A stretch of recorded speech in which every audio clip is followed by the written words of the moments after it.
The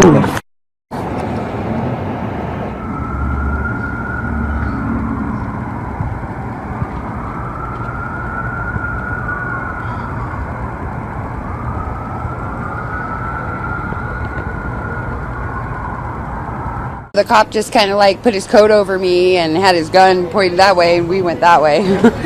So what was going through your head? Like, oh my God, I didn't know. I was scared, really scared, shaking. I came out to see what was going on until I heard everybody get inside, get inside. So I came back inside. I'm still shaking.